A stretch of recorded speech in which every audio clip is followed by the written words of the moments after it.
그래서 t 명령어를 가지고서 이제 어떻게 했느냐? 이 t라는 것이 이제 어떤 그 스트림을 두 갈래로 보내는 거예요. 두 갈래. 뭐 여러분들이 그 t를 아는지 모르겠는데 그 파이프를 연결하는 그 부품 중에 이러한 부품이 있습니다.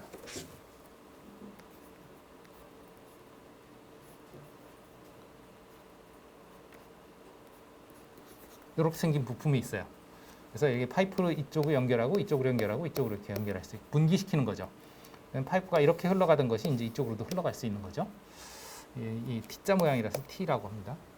그래서 T 명령은 들어오는 스트림을 하나의 그 원래 기본 그 스트림의 아웃풋으로 내보내기도 하고 또 이쪽으로도 내보낼 수 있는 거고요. 그래서 여기에 기본으로는 이게 출력이 어디로 가냐? 스탠다드 아웃으로 가겠죠. 즉 화면으로 출력이 되겠죠. 에코를 하면 원래는 출력이 화면으로 돼야 되는데 그것을 어디로 넘겼냐? T로 넘겨서 이 T는 어떻게 하느냐? 이제 당연히 스탠다드 아웃으로도 가지만 1위로도 보낸다. 거기가 어디냐면 여기죠. 그래서 이 파일로 출력을 시켜주는 거예요. 즉 파일에 저장하면서 동시에 화면에도 출력해준다. 이렇게 보시면 되겠죠. 이쪽이 파일, 이쪽이 화면. 보통 우리가 그 리디렉션을 하면 그리로만 가죠.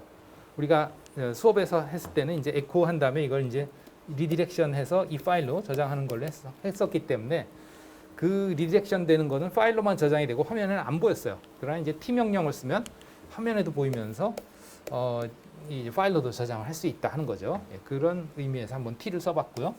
당연히 이 T도 이 파일을 저장하려면 이 위치에 이 파일이 이제 일반 사용자가 저장을 할 수 없는 위치이기 때문에 sudo 명령으로 이제 파일을 컨트롤할 수 있게 있어야 되겠죠. 예, 그렇고요. 그 다음에 이제 뭐 이거는 이제 설정 파일 설정을 추가한 거고, 그 다음에 방화벽은 2220번 포트에 대해서 열어주고, 그 다음에 22번은 없애주고, 즉 SSH 서비스는 없어주고, 뭐 이런 건 다 똑같은 거죠, 그죠? 시험에서 나왔던 것 똑같고, 실제 2220번 포트로 이제 접속해 보시면 되겠죠. 뭐 이건 간단하니까, 네, 뭐 그렇게 정도 설명하면 될 것 같고요. 그 다음에 이제 키를 등록하는 VM2의 사용자 계정에 윈도우에서 만든 이제 키를 등록하자. 이거는 우리가 수업 시간에는 VM1에다가 등록은 했었잖아요, 그죠? 지난번에도 얘기했지만 vi 명령을 이용해서 이제 authorize 파일을 열고 거기다가 노트패드에서 그 PC에서 만든 공개 키를 열어서 그걸 복사해가지고 갖다 붙여넣기를 했었단 말이에요. 시험에도 나왔지만. 근데 이제 그것을 그렇게 하지 않고 어디 갔어? 네. 다르게 해보자 하는 거죠. 일단 어떻게 했느냐 하면 파워포인트 48페이지에 뭐 하단에 있는 것처럼 해라 그랬는데 48페이지 내용을 보면 뭐 이렇게 했습니다.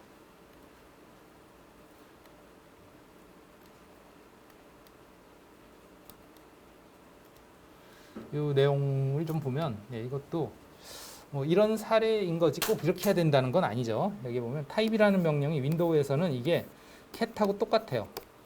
cat 명령이에요. 그래서 어떤 파일을 이제 cat하냐, 즉 파일의 내용을 보냐 하면 이 파일의 내용을 보겠다는 거죠. 근데 이거는 이제 뭐 꼭 이게 아닐 수 있죠. 우리가 지난번에 만들 때는 여기가 아니고 여기 유저 프로파일은 어디냐면 이거는 사용자예요. 이게 사용자. 그러니까 마치 이거하고 같은 거죠. 이거 리눅스에서 이거 똑같은 것이다 이렇게 보면 되겠습니다. 변수죠. 유저 프로파일이라는 게. 그러니까 아마 여러분들이 CMD 터미널을 열면 이런 창이 뜨면서 이렇게 프롬프트가 뜨잖아요. 그죠? 요게 바로 이 유저 프로파일이에요. C 드라이브 밑에 유저스 밑에 32505 유저 프로파일이 되고 그거 밑에 .ssh 밑에 idrsa.pub 그러니까 디폴트입니다. 이건 디폴트인데 우리는 그걸 D 드라이브에 저장했잖아요. 그죠? 여러분들의 USB 드라이브에 저장이 있으니까 아마도 USB 드라이브에 있는 내용을 해야 되겠죠. 그러니까 이거 뭐 저 같은 경우에 이게 D 드라이브였나 아마 확인해 볼게요.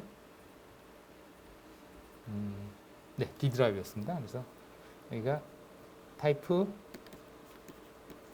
D 드라이브 밑에 keys 밑에 뭐 JS키 26 이렇게 됐던가 아마 그랬죠, 그죠? 이렇게 해야 되겠죠. 이거 .pub p 파일을 타입 명령을 통해서 이제 출력을 하는 거죠. 그럼 출력한 것을 파이프로 넘기죠. 그 출력 스트림을 어디로 넘기느냐?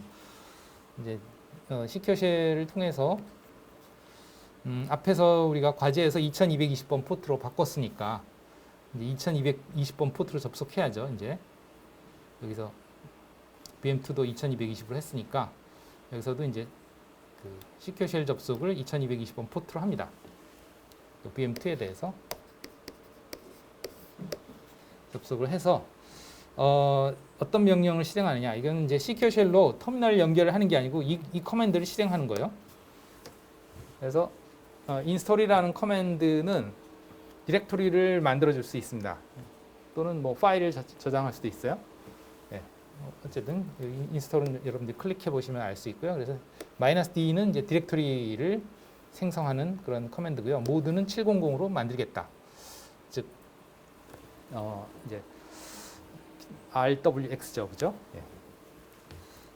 하고 내가 여기에 접속했으니까 그 사용자의 jsli의 .ssh 디렉토리를 만드는 거죠. 그렇게 하고서 cat는 이제 출력이죠. 그러면 이 cat의 입력은 어디서 받느냐? 여기서 넘어온 거죠. 파이프에서 넘어온 이거, 즉 이 키 파일이 이제 절로 넘어가는 거예요. 이 cat으로 파이프를 통해서. 그러면 그 내용을 어디로 리디렉션을 하느냐? .ssh 밑에 authorize key로 리디렉션을 하되 덮어 쓰는 게 아니고 이제 추가하는 거죠. 꺽쇠 두 개니까. 그렇게 하고 뭐 만약에 이 파일이 없었다면 이 파일에 그 퍼미션을 이걸로 해주는 게 좋다. 이 부분은 이제 대괄호 부분은 authorize key라는 파일이 없을 때, 왜냐하면 처음에 만들어지면 그 퍼미션이 600이 아닐 테니까 처음에는 그걸 이제 600으로 만들어주는 작업이 필요하다. 그래서 대괄호를 해놓은 이유가 그거죠. 만약에 이제 600으로 이미 authorize key 파일이 있으면 굳이 그걸 또 할 필요는 없다. 생략 가능하다는 거죠. 네, 그렇게 표시가 돼 있죠. 그렇게 해서 어쨌든 추가하면 된다 하는 거죠. 네. 그래서 보고 없으면 있는 그대로 실행하되, 네, 뭐 등등등 있으면 대괄호와 그 안의 내용은 할 필요 없다. 700, 600은 다른 방식으로도 할 수 있다. 얘기했죠, 그죠? 그 다음에 뭐 공개 값 등록한 다음에 이제 이런 식으로 등록한 다음에 키가 등록된 것을 확인해봐라 하는 거죠. 추가가 됐으니까 아마 이전에 뭔가가 있었으면 없었겠죠. 없었겠지만 어쨌든 예, 그런 식으로 PC에 있는 걸 어쨌든 새로이 authorize key 파일에 등록할 수 있다 하는 거고. 그 다음에 PC에서 이제 실제 접속 테스트, 이건 우리가 수업 시간에 VM1에 했었던 것과 이제 비슷하게 해보면 되겠죠. 근데 이제 이게 만약에 접속 테스트를 할 때 이제 여러분들이 직접 여기서 키를 만든 그 컴퓨터가 아니고 다른 컴퓨터에서 했다면 아마도 이 보안 속성이, 즉 D 드라이브에 있는 뭐 저 같은 경우는 keys 디렉토리에 만든 JSKey라는 파일이, JSKey26이라는 파일이 이게 퍼미션이 달라진단 말이죠.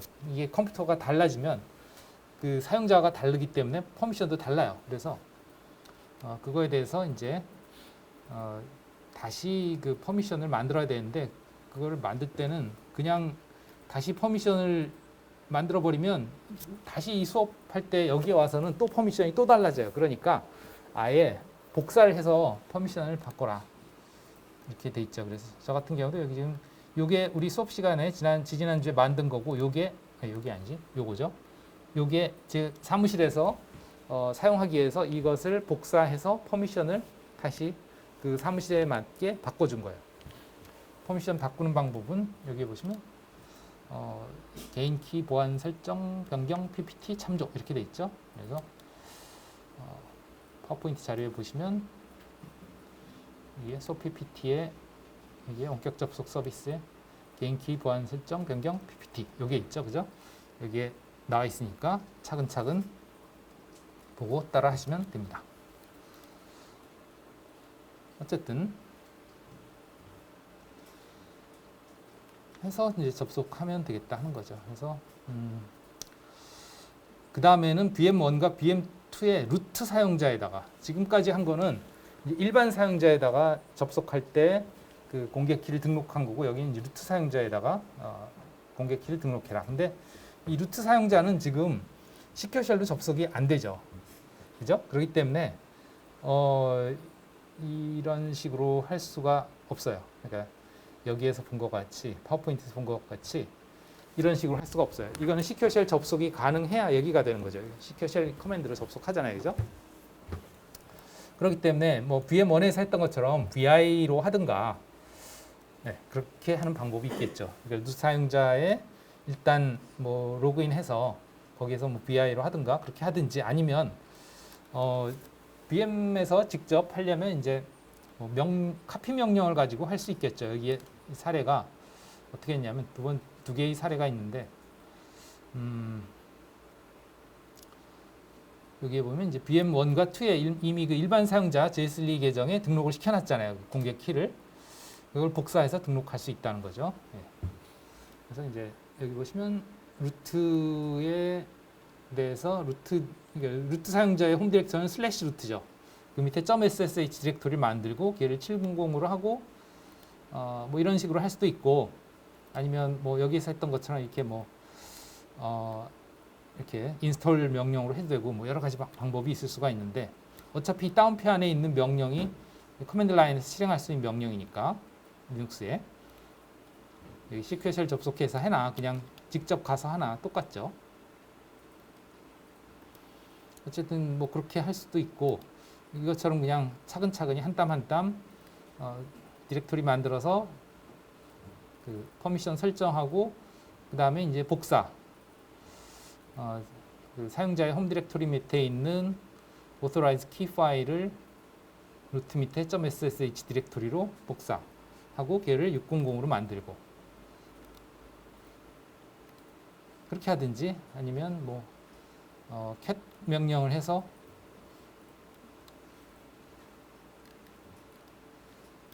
그 사용자 입장에서 이 authorize key 파일을 cat 한 다음에 방금 아까 파워포인트에서 봤듯이 이제 시큐어쉘이 아니고 여기서는 배시, 그죠? 왜냐하면 시큐어쉘은 원격 접속이고 배시는 어차피 VM1이니까 배시를 가지고서 방금 아까 봤던 것과 똑같이 인스톨 명령어를 이제 할 수 있다 하는 거죠. 네. 여기서 네, 주의해야 될 점이 이게 마이너스인지 확인하시는 게 좋습니다.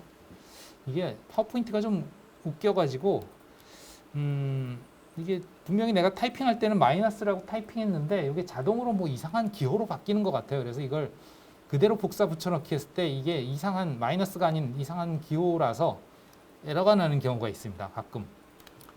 그래서 뭔가 에러가 났다 그러면 마이너스가 잘못됐나? 그렇게 다시 써주시는 게 좋아요. 어쨌든 이건 이거랑 똑같죠. 이거랑.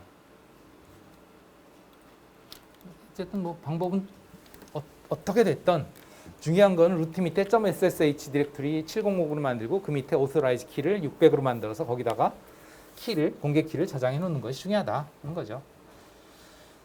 그렇게 해서 이제 VM1, VM2 다 그 루트에 복사해 놨으면 거기에 실제로 루트로 접속을 해보면 되느냐 하는 거죠. 되느냐. ssh-p 2220 해서 이게 대문자가 됐냐?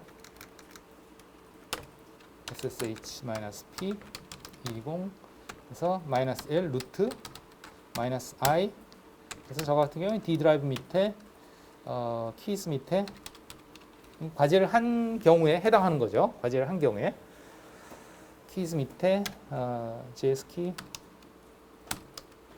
26 요걸로 이제 223.194.165. 그 다음에 150번 저 같은 경우에 그래 이제 접속할 거냐 핑거프린트 보라고 이제 이렇게 패스프레이즈를 물어보면 이제 키 인증이 되는 거죠. 그죠? 패스워드를 물어보면 키 인증이 안 되는 거고요. 키 인증에 실패한 거. 그 얘기는 뭐냐면 이제 키 설정이 잘못되어 있다. 이렇게 보면 되죠. 이거는 이제 키 설정은 제대로 돼 있고 패스 프레이즈를 물어본다는 건 이제 키로 인증이 진행된다 하는 걸 알 수 있어요. JSL에 대한 JSL가 아니지 루트에 대한 네, 이렇게 해서 이제 루트로 접속이 됐습니다. VM1 이게 키를 쓰지 않았을 경우에 루트로 접속이 안 됐었죠, 그죠? 엑시트 빠져나가서 키를 주지 않고 그래서 키 없이 이 키 지정 없이 그냥 루트로 접속하면 이렇게 패스워드를 물어본단 말이에요. 이러면 안 됐죠. 이게 왜 그랬어요? 우리가 VM1의 설정에서 어떻게 돼 있었냐면 그 루트 사용자가 로그인할 때 패스워드로는 안 되게 돼 있었어요. 그죠? 기억나는지 모르겠는데 네. 그 부분을 다시 한번 들어가서 보면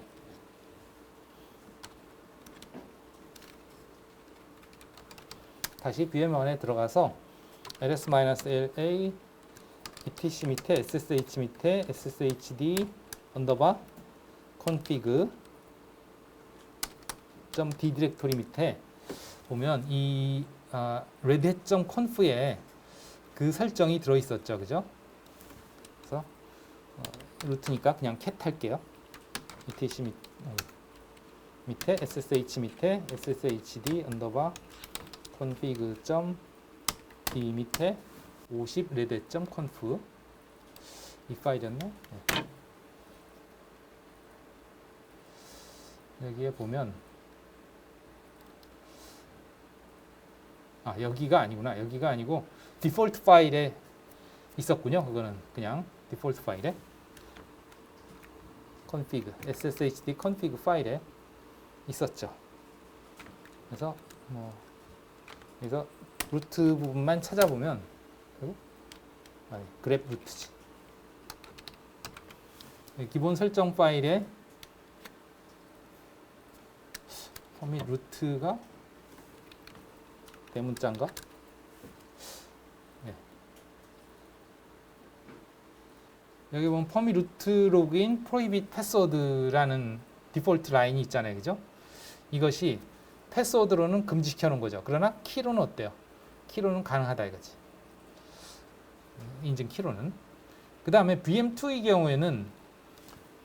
경우에는 아예 어떻게 했냐면 우리가 이제 이 부분에서 퍼밋 루트 로그인을 그냥 노로 해버렸어요. 기억이 나는지 모르겠는데 그거는 지난 시간에 했죠. 실제로 우리가 들어가서 볼까요? ssh-p 20 여기도 이제 과제를 했다면 2220으로 돼 있을 거고 그 다음에 키도 -i 해서 D 드라이브 밑에 키스 밑에 저 같은 경우는 이제 JS 키 지난 시간에 만든 거죠. 23.19.4.115.200번.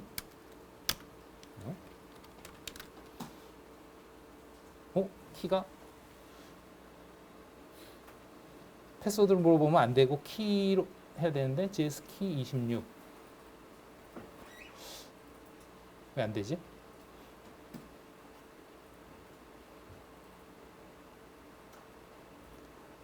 (2, 3, 1, 9, 4, 1, 9, 200) 예, 맞아요. 안 되죠. 안 돼요. 예. 여전히 안 돼요. 예. 얘는 왜냐하면 접속을 아닌데 네, JS2를 해야지. 미안합니다. -L JS2 35505가 됐죠. 사용자가 그걸 안 써가지고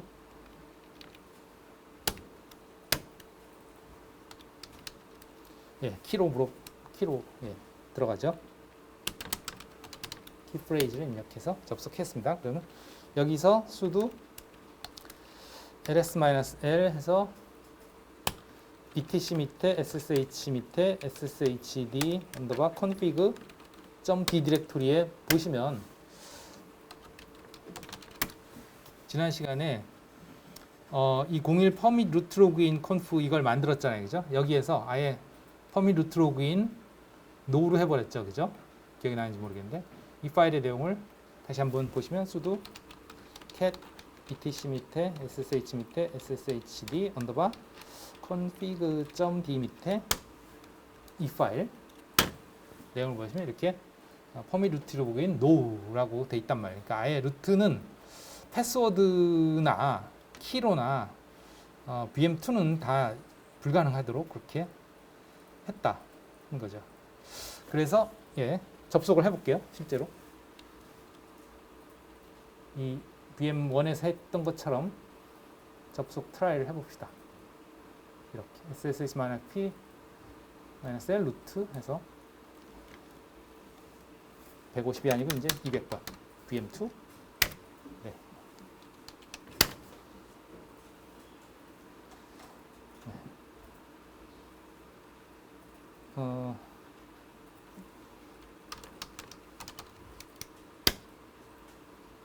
루트로 로그인이 안 돼요. 노로 되어 있기 때문에. 그래서 아무리 키를 등록을 해놨어도 일단 얘는 퍼밋 루트 로그인이 안 되기 때문에. 그럼 VM1은 퍼밋 루트 로그인을 허용을 해줬죠. 그죠? 이와 같이 기본으로 프로히빗 패스워드로 패스워드가 아닌 경우에 이제 로그인이 가능하다. 키로는 로그인이 가능하다. 요거죠. 그 다음에 VM1, VM2의 사용자 계정에서 키 생성. 이거는 SSH 키젠 해서 하시면 되겠고, 여기서 키의 파일 네임을 VM1 키, VM2 키라고 하라고 했으니까 이제 VM2에서 예를 들면 이런 식으로 할 수 있겠다. .ssh 밑에 VM2 키로 이제 지정을 해주시면 되겠고요. 디폴트 디렉토리를 여기로 잡아주시는 게 좋죠. 키는. 그 다음에 이제 그렇게 하고 나서 실제로 이것을 예를 들어서 VM2에서 했으면 이걸 VM1에다가 등록을 해야죠. 그죠? VM1에다 등록하는 방법은 ssh copy id라는 커맨드를 쓸 수 있다. 이게 이제 리눅스에서 할 수 있는 뭐랄까?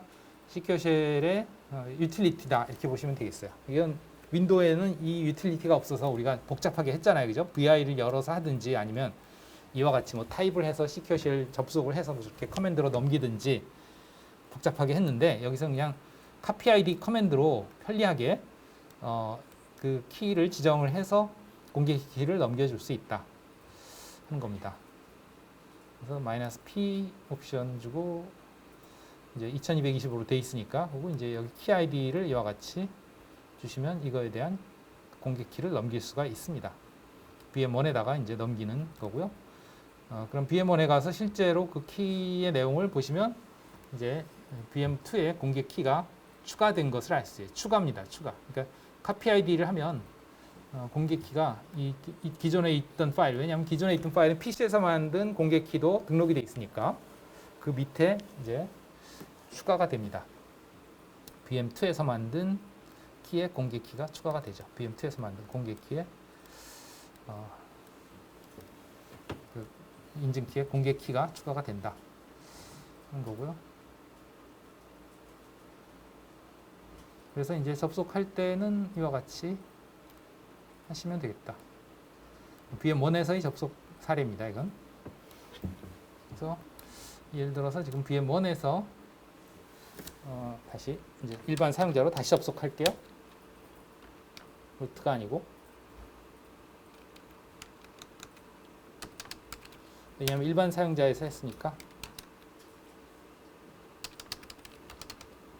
이와 같이 이제 키로 접속하죠. 이런 식으로 패스프레이즈를 물어봐야 키로 접속하는 거죠. 자, 그 다음에 이제 여기서 VM2의 일반 사용자로 접속을 해볼게요. 그러면 이제 VM1에서 키를 만들어 놨고 ls-la.ssh 해보면 이거 la.ssh 보면 여기 idrsa라고 만들었어요. 그냥 이거는 따로 키 네임을 여기서는 뭐 VM2, VM1 키 뭐 이런 식으로 하라고 했는데 여기서는 그냥 저는 그냥 디폴트로 만들었습니다. 키 이름을 따로 안 줬어요. 그렇게 했고요. 그 다음에 이제 그러면 ssh-p 2220 그래서 똑같이 jsli로 접속을 할 건데 jsli는 이제 그냥 아이디 없이 들어갈 수 있죠. 그래서 그대로 그냥 223.194.165.200번 접속. 그러면 이렇게 키를 물어보죠. 그죠? .ssh 밑에 rs. 저는 패스프레이즈를 넣습니다. 여기서는 뭐 패스프레이즈를 여기에 할 때 패스프레이즈를 생략하도록 했는데 뭐 저는 그냥 넣었어요. 그럼 생략을 하면 아예 패스워드나 패스프레이즈 다 없이 그냥 이걸 가지고 그대로 접속을 할 수 있죠. 이 과정이 없이.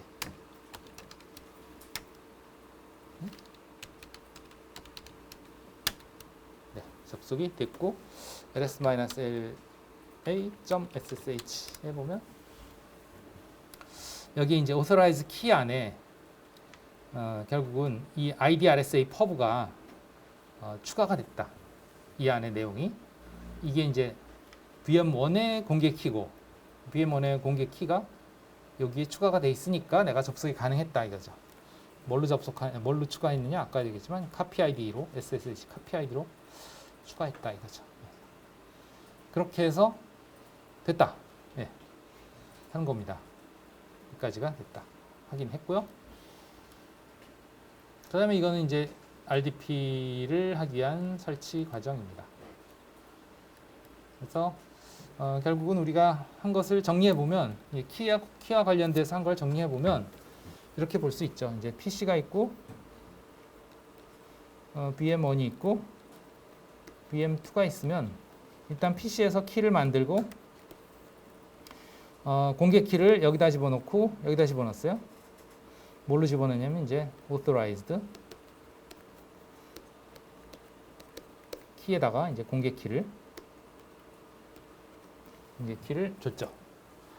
그래서 이제 키로 여기에 접속 가능하고 여기 접속 가능하고 일반 사용자도 가능하고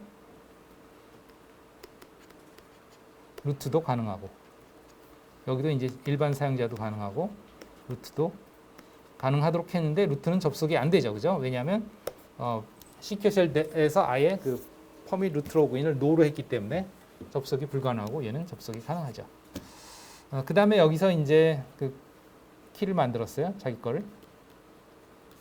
얘도 자기 키를 만들었어요.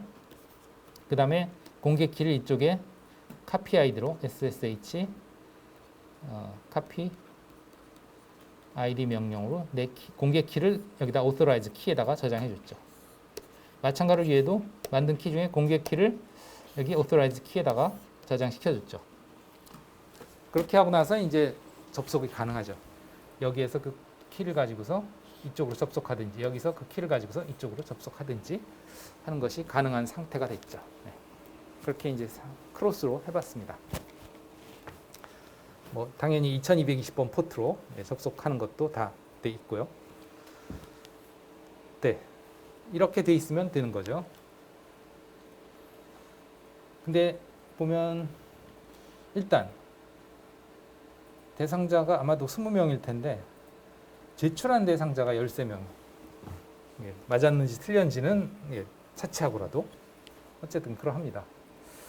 그러니 이것이 되어 있지 않은 학생은 지금 한 것을 다 해볼 수가 없겠죠. 그렇죠? 검증이 안 되겠죠. 어쨌든 그건 뭐 알아서 여러분들이 하시면 되겠습니다. 그 다음에 이제 XRDP 패키지도 설치가 돼 있어야 되죠. 그래서 우리가 오늘부터 할 거는 이제 XRDP에 관한 내용이 되겠고요. XRDP는 이제 원격 데스크탑 접속 서비스입니다. X라는 그 그래픽 환경에서 리모트 데스크탑 접속을 위한 프로토콜이다.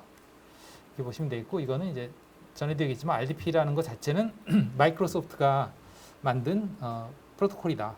그러나 이제 리눅스 진영에서도 그것이 사용될 수 있게 되었다 하는 거고, 일단 이거는 뭐 이제 업데이트고, 이것이 이제 XRDP 패키지를 설치하는 커맨드가 되겠고, 당연히 이펠 릴리즈에 있는 겁니다. 이거는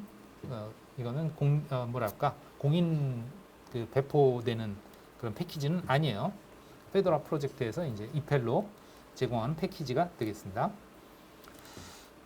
그리고 이것도 지금 9버전에선, 그러니까 여기서 9버전이가 올드 버전이라는 뜻이 아니고, 이제 엔터프라이즈 리눅스 9이죠. 9 버전에서는 지원이 되는데, 엔터프라이즈 리눅스가 지금 10 버전까지 나왔는데 10 버전에서는 아예 이걸 지원을 안 해요. 근데 이제 앞으로는 뭐 지원을 하겠지만 아직은 지금 지원이 안 되고 있어서 제가 이제 리눅스를 엔터프라이즈 리눅스 9.7 버전을 채택해서 수업을 하는 이유 중에 하나도 그겁니다. 예, 10에서는 지원이 안 되기 때문에. 어쨌든 그래서 RDP로 넘어가겠습니다. 그래서 그래픽 데스크탑 환경을 제공한다 하는 거고, 뭐 여러 가지가 있는데 이제 XRDP가 가장 많이 쓰인다 하는 거고, 지금 이제 그 원격 데스크탑이 아까 얘기했듯이 이제 리눅스가 그러니까 레딧이죠. 레딧이 버전 10으로 올라가면서는 이 XRDP 대신에 자체 RDP를 쓰는데 그게 그렇게 원활하지가 않더라고요. 해보니까. 그래서 지금 XRDP라는데 또 이제 XRDP도 여전히 또 뭐 비슷하게 잘 원활하지 않아요. 예, 좀 문제가 없지는 않습니다. 어쨌든 그러하고요. 예, 설치를 했을 거고 그 다음에 여기 보시면 이제 XRDP가 RDP만 가지고 다 하는 게 아니고 또 실제 화면 전송은 XVNC라고 하는 VNC 프로토콜이 있습니다. VNC가 버추얼 네트워크 컴퓨팅인가? 버추얼인지 비주얼인지 기억이 안 나는데 하여튼 그거의 약자입니다. 그러니까 이것도 이제 그 화면 정보를 데스크탑 정보를 주고받기 위한 용도인데 그래서 이제 VNC에서는 주로 이제 화면을 주로 이제 그 원격으로 서비스를 해주는 그런 용도라고 보시면 되겠고, XRDP는 그것을 한 번 더 이렇게 감싸서 거기서 그런 화면 전송뿐만 아니고 뭐 마우스, 키보드 또 다양한 그 뭐랄까 그 클립보드 같은 걸 이렇게 블럭으로 복사해서 붙여넣기 한다든가 아니면 이미지 같은 걸 카피한다든가 또 사운드를 전송한다든가 이런 다양한 것들을 데스크탑상에서 이용할 수 있도록 관리를 해주는 그런 용도로서 이제 XRDP가 동작을 한다. 이렇게 보시면 될 것 같아요. 그래서 이제 XRDP가 설치되면서 동시에 아까 얘기했듯이 이 XVNC 화면을 제공하기 위한 타이거 VNC라는 패키지도 추가가 됩니다. 실제 그 보시면 그렇게 되고 있고요. 설치 과정은 뭐 해봤으니까 아실 거고요. 사실은 뭐 XRDP만 해도 이런 것들이 다 같이 설치가 되더라고요. 보면. 네. 그래서 일단 VM1, VM2에서 다 XRDP가 설치되어 있다고 가정을 하고 진행을 하도록 하겠습니다. 봅시다. 뭐 안 돼 있는 학생은 뭐 재빨리 하시면 되겠죠. 하고 있는 동안에. 자, 그럼 여기서 이제 우선 XRDP의 상태를 봅시다. 그러면 시스템 ctl 스테이터스 XRDP 이렇게 해서 이제 상태를 볼 수가 있죠. 그러면 XRDP는 기본적으로 프리셋으로 디세이블 상태, 즉 자동으로 실행이 되지 않도록 되어 있습니다. 그러니까 설치는 했다 하더라도 실행이 되도록 되어 있지는 않다 하는 거고요. 지금 현재 디세이블 상태예요. 그러니까 이 프리셋은 이 패키지를 배포할 때의 상태입니다. 그러니까 배포할 때 어떤 식으로 이것이 설치했을 때 어떤 식으로 동작을 하게 할 거냐 하는 게 프리셋이죠. 그래서 설치를 해도 자동으로 부팅할 때 실행이 되지 않도록 그렇게 패키지가 배포가 되고 있고요. 그렇기 때문에 지금 설치를 했지만 당연히 디세이블 상태이고 실행도 되고 있지 않아요. 여기 보시면 이 램프에 불이 안 들어와 있죠. 그죠? 서비스가 실행되고 있지 않아요. 즉 inactive, dead 상태입니다. 그런 상태고요. 그러면 이제 이것을 활성화시켜서 이제 실행이 되도록 하려면 다음과 같이 해야죠. sudo systemctl enable이라는 명령을 통해서 이제 이 disable 상태를 enable로 만들면 부팅할 때 자동으로 실행되게 해주는 거죠. 그 다음에 요거만 하면 enable만 하면 이러고 이제 XRDP 하고 엔터를 치면 이거는 이제 부팅할 때 자동으로 실행이 되기 때문에 지금은 실행이 안 돼요. 지금 실행을 하고 싶으면 어떻게 하느냐? 그러면 그냥 지금 실행만 하고 싶으면 sudo 아이고 스펠이 틀렸군요. 오류가 날 뻔했어요. systemctl이죠. 어쨌든 그냥 지금 실행만 하고 싶으면 부팅할 때 어쨌든 상관없이 지금 실행만 하고 싶으면 sudo systemctl start xrdp 하면 되죠.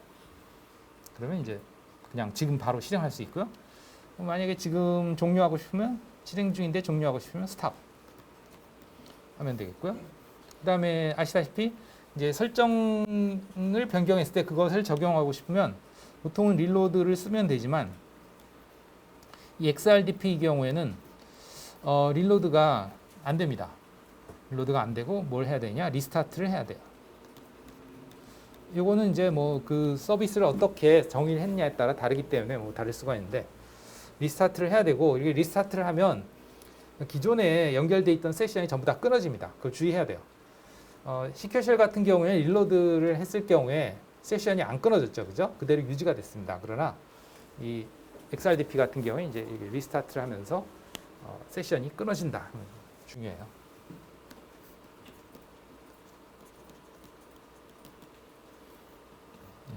종료된. 그냥 정상 종료가 아니고 그냥 끊어지기 때문에 이게 좀 문제가 생겨요. 그래서 리스타트를 하기 전에 반드시 그 세션을 다 미리 로그아웃을 해서 종료를 시키고 리스타트를 하시라. 좀 신경을 써야 됩니다. 이거 어떻게 보면 강제 종료에 가깝죠. 그냥 기존에 서비스가 되고 있던 그 프로세스가 그냥 죽어버리니까 세션을 내가 닫는 게 아니면 탁 꺼져버려요. 창이. 그런 문제가 있습니다.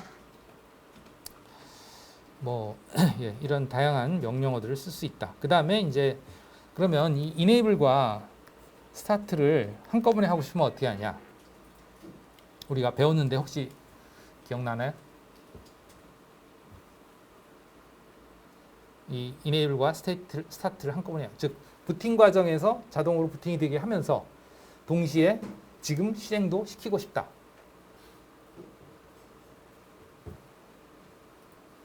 기억이 안 나나요? 네? 1학기 때, 이제 1학년 때 마이너스 now 옵션을 주시면 됩니다. 지금 바로 또 실행까지 해라 하는 거예요. enable 마이너스 now 하시면 됩니다. 그러면 부팅할 때 자동으로 실행이 되게 세팅이 되면서 동시에 지금 실행도 된다. 바로 실행도 된다. 그래서 enable 마이너스 now 하겠습니다. 자, 이렇게 하면 이제 enable에 의해서 이 XRDP 서비스가 이제 추가가 됐어요. 그래서 이제 자동으로 실행이 될 거고요. 지금 또 실행이 됐습니다. 마이너스 now에 의해서 그 결과를 이제 스테이터스로 확인해 보시면 enable 됐죠. 그 다음에 active running이죠. 그래서 불이 들어왔습니다. 그죠? 그래서 이제 메인 PID 이것은 listen이죠. listen. 즉 대기 상태, 접수 창구죠. 쉽게 얘기하면 아직 접수만 하고 있고 실제 뭐 접속이 된 건 없죠. 그죠? 얘네들은 이제 기본 로그들이고요. 이제 XRDP 시작이 됐고요. 뭐 대기 중이다. 0.0.0.은 아시죠? 3389번으로 대기 중이다. 리스닝. 리슨 상태이다. 그래서 프로세스 번호는 대기 중인 프로세스는 5175다. 얘는 대기 중인 거고 접수 창구이고요. 실제 접속이 이루어지면 이제 또 다른 XRDP가 포크가 되면서 걔가 실제 사용자 연결 서비스를 해주게 됩니다. 대기는 대기대로 그대로 계속 유지를 하고 있고요. 그 다음에 이제 뭐 sudo netstat -antp 해서 확인해 보시면 이제 그 소켓들을 확인할 수 있죠. 그래서 소켓은 지금 요거는 내가 지금 TCP 시큐쉘 접속 2220번 포트로 한 그거고요. 요거는 대기 중인 IP 버전 4의 소켓으로 대기 중인 시큐쉘 요거는 IP 버전 6의 소켓. 프로세스 번은 똑같이 995번이 지금 시큐쉘 데몬 접수를 하고 있고, 얘는 실제 연결된 시큐쉘이고, 얘가 이제 아까 봤던 5175번 프로세스, 이 XRDP가 이제 XRDP의 접수 창구죠. 요거는 따로 IP 버전 4로는 없네요. 소켓이, 대기 소켓이 없는데, 그러나 IP 버전 4로 접속을 해도 됩니다. 이건 IP 버전 6와 4가 사실은 하나의 프로세스로 다 되기 때문에, 여기도 보시면 IP 버전 4와 그죠? IP 버전 4와 6가 시큐쉘 같은 경우도 똑같은 프로세스로 지금 접수를 하고 있죠. 그죠? 그러니까 이게 여기 XRDP는 그럼 IP 버전 4로 접속이 안 되냐? 아니다 이거죠.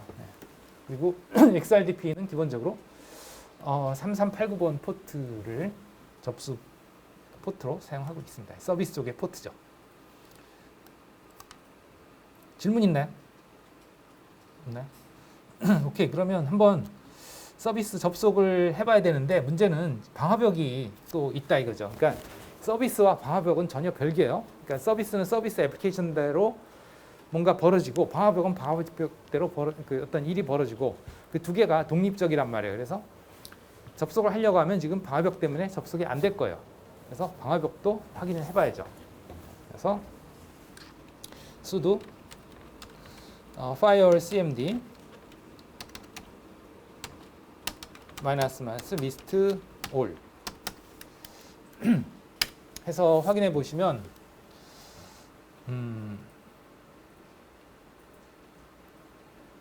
여기에 뭐 3389번 포트에 대한 얘기도 없고, 뭐 RDP 서비스에 관한 얘기도 없어요. 그러니까 즉 허용되어 있는 게 없다 이거죠. 쉽게 얘기하면. 그러면 그것을 어떻게 볼 수 있냐? 그러면 이거는 sudo file cmd list service.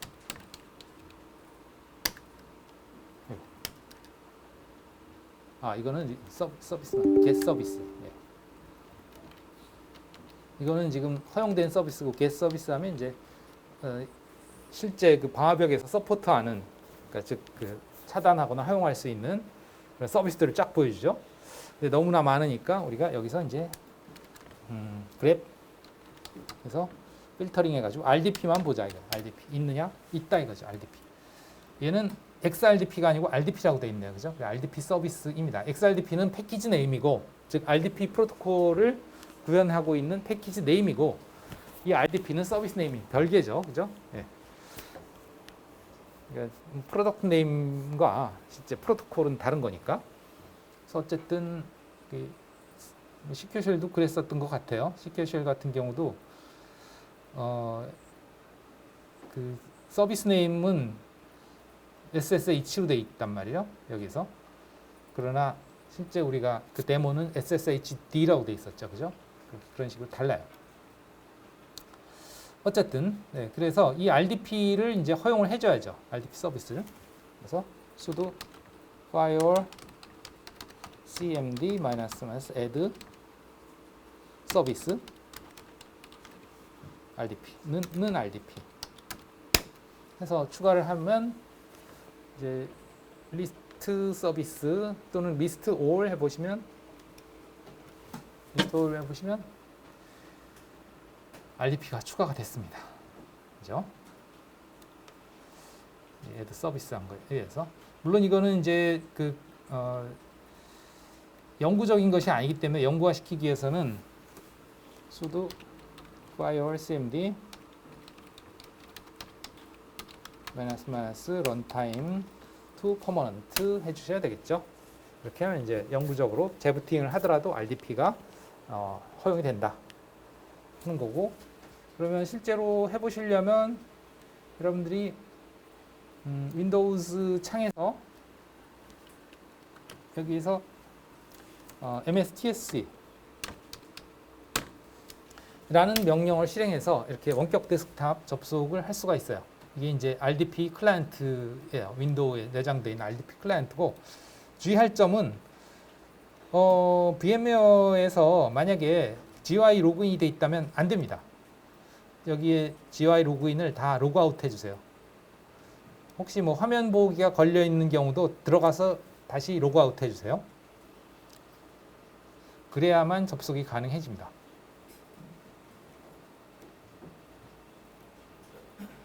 그래서 223.19 4.165. 저는 150번이죠.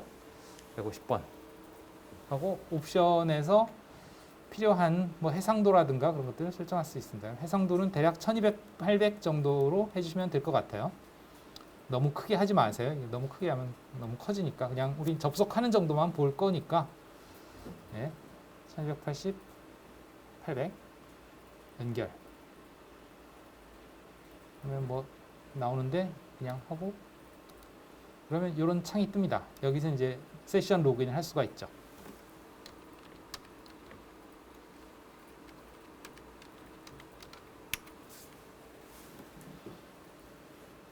하면 이렇게 로그인이 되는데 기본 로그인이 말이죠. 이거는 XFC가 아니죠. VM1에 접속했는데 지금 XFC로 접속이 안 되고 그놈으로 되어 있어요. 이게 왜 그러냐면 여기서 하고 똑같습니다. 여기서도 왜 기억나는지 모르겠는데 데스크탑 접속할 때 스탠다드 웨일랜드가 기본이었죠. 그죠? 근데 우리가 그걸 XFC로 바꿨잖아요. 그것과 똑같아요.